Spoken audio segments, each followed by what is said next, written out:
Good morning, students. Hope you all are fine. Today, we are going to study I.A.Richards' Four Kinds of Meaning. I.A.Richards, one of the great critics of modern age, turned criticism into science. He applied the methods of scientific investigation to literary judgment.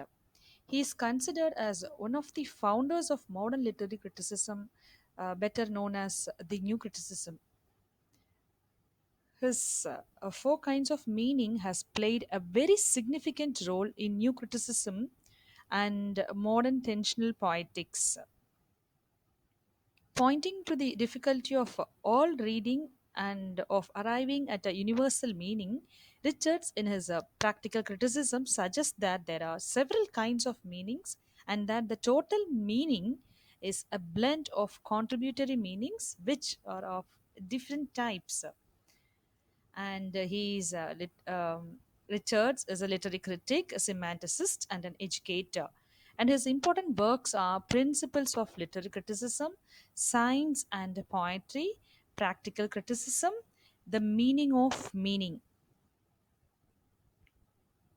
Richards emphasized the importance of close textual reading and warned against the dangers of sentimentality, generalizations, and careless reading. T.S. Eliot and Richards are the pioneers in the field of new criticism. Richards is considered to be the only critic who has formulated a systematic and a complete theory of literary art.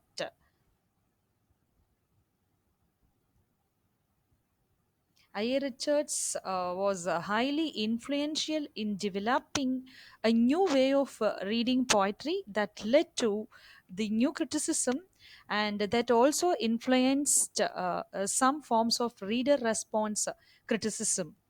And he says that poetry performs a therapeutic function, which means poetry can be a healer to Richard. Poetry is a healer, and it can coordinate. Poetry can coordinate a variety of human impulses into an aesthetic whole, helping both the writer and the reader maintain their psychological well-being.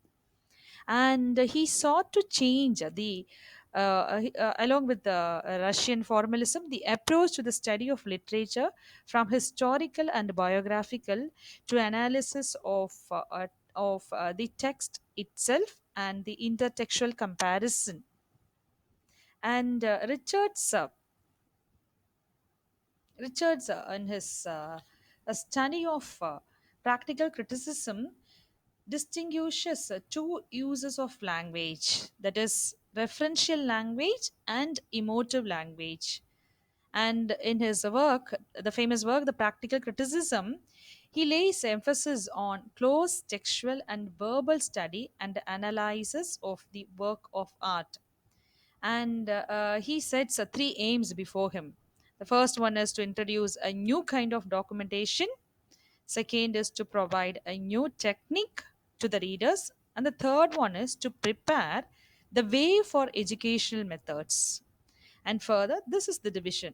So I believe this screen is visible. The first one, the two uses of language, or the two usages of language. The first one is referential language. So what does this referential language mean? Referential language means that the language which is spoken in the day to day life.